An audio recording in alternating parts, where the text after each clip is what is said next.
Before bodybuilding became obsessed with extreme size, before physiques were engineered with chemistry, before movie heroes were built behind computer screens, there was a man whose body looked like it had been shaped by time itself. Not exaggerated, not inflated, just powerful, balanced, and unmistakably human. His name was Steve Reeves, and long before fitness became an industry, he became the physical ideal the world didn't know it was looking for. Steve Reeves didn't burst onto the scene as a spectacle. He emerged quietly, confidently, with a physique that made people stop and stare, not because it shocked them, but because it felt right. He stood a little over 6 feet tall, weighing roughly 210 to 215 pounds in his prime. Yet what made him legendary had little to do with numbers.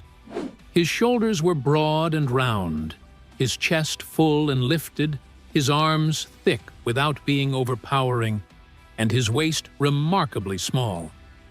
The contrast between his upper body and his narrow midsection created a silhouette that seemed almost architectural. Every muscle flowed into the next, creating harmony rather than competition.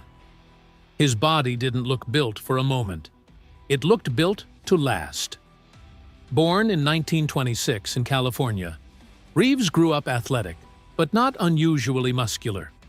As a teenager, he was more fascinated by images of classical statues and old strongmen than by sheer size.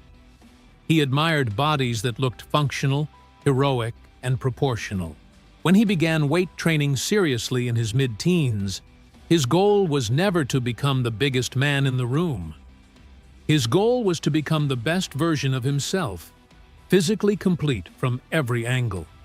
Even early on, he approached training with patience and restraint, understanding that muscle was something to be shaped, not forced. By the late 1940s, Reeves began competing in bodybuilding contests, and it quickly became clear that he was different. In 1947, he won the Mr. America title, one of the most respected achievements in bodybuilding at the time. Judges weren't just looking for muscle. They evaluated posture, balance, symmetry, and overall presentation. Reeves excelled in every category. His calm confidence on stage, combined with his near-flawless proportions, made him stand out immediately. The following year, Reeves competed in the Mr. Universe contest and finished second, narrowly missing the top spot. For many competitors, that kind of loss would have been discouraging. For Reeves, it was instructional. He didn't rush back to the stage heavier or more aggressive. Instead, he refined. He improved balance. He sharpened conditioning. He focused on polish rather than size. In 1950, he returned and won Mr. Universe, becoming the first American ever to claim the title. At the time, Mr. Universe was considered the pinnacle of physical achievement. Winning it meant your body was judged to be the best in the world, not just the most muscular, but the most complete. That victory changed everything. Reeves's physique began appearing in magazines, posters, and advertisements around the world. Without social media, without viral marketing, his image traveled globally because people simply couldn't ignore it. He represented something aspirational yet attainable, powerful yet refined. He didn't look monstrous or artificial. He looked like a real man taken to his absolute peak. Hollywood soon noticed. In the late 1950s, film studios were searching for leading men who could convincingly portray warriors and mythic heroes. Steve Reeves didn't need costumes to look the part. When he was cast as Hercules in 1958, the role didn't just fit him, it elevated him. The film became a worldwide success, particularly in Europe, where Reeves became one of the highest-paid actors of his time. Audiences believed him. He wasn't pretending to be strong. He embodied strength. his popularity exploded. Men wanted to train like him. Women admired him. Children saw him as a real-life hero. And all of it stemmed from the same source, a physique that felt timeless. Reeves didn't rely on charisma alone. His body carried authority. It looked capable, controlled, and noble. In an era without special effects, his presence was enough. What truly set Reeves apart, however, was not fame or titles, but philosophy. As bodybuilding evolved and performance-enhancing drugs became more common, Reeves openly rejected them. He believed steroids destroyed the natural balance of the human body, exaggerating muscles at the expense of proportion and health. He warned that chasing size without restraint would lead to distorted physiques and shortened careers.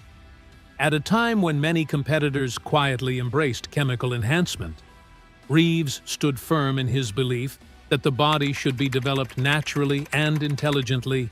His training reflected that belief. Reeves favored full-body workouts performed 3 times per week. He believed the body functioned as a unit and should be trained that way. His sessions focused on compound movements like squats, deadlifts, presses, rows, pull-ups, and dips. He lifted with control, prioritizing form over ego. He didn't chase exhaustion for its own sake, and he avoided excessive volume. For Reeves, strength and aesthetics were inseparable. If you became strong in the right movements, the body would follow. He also understood the importance of recovery long before it became a popular concept. Reeves rested adequately, avoided overtraining, and paid close attention to how his body responded. He believed discipline included knowing when not to train. This balance allowed him to maintain his physique year after year without the breakdowns that plagued many of his peers. His diet was equally straightforward. Reeves ate whole, natural foods: meat, eggs, milk, fruits, vegetables, and simple carbohydrates. He didn't rely on supplements or extreme eating strategies. He ate to fuel performance, not to inflate size. He believed overeating blurred muscle definition and ruined proportions. Food, like training, was a tool, useful when respected, harmful when abused. As bodybuilding moved into the mass-dominated era of the late 1960s and beyond, Reeves became increasingly disillusioned. The physiques being rewarded no longer aligned with his ideals. Lines were lost, waists thickened, balance was sacrificed for bulk. Rather than adapt, Reeves stepped away. At the height of his fame, he chose health, privacy, and integrity over continued exposure. He lived quietly, maintaining his principles and physical condition well into later life. His muscles aged naturally, his posture remained strong, and his image never faded into caricature.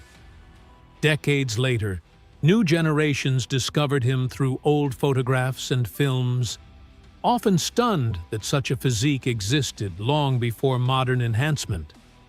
Arnold Schwarzenegger famously cited Steve Reeves as his greatest inspiration, and countless athletes since have echoed that sentiment. Modern classic physique divisions attempt to recreate what Reeves achieved naturally, though few come close to matching his combination of structure, restraint, and presence. Steve Reeves didn't just win titles. He didn't just star in films. He didn't just become popular. He set a standard that time has failed to erase.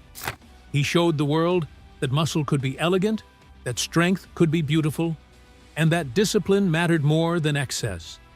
And so, as trends rise and fall, as physiques grow larger and stranger, the image of Steve Reeves remains unchanged. Broad shoulders, narrow waist, calm confidence. A body built not for applause, but for legacy. Did you like this video? Then don't forget to like and subscribe, or you'll stay skinny forever.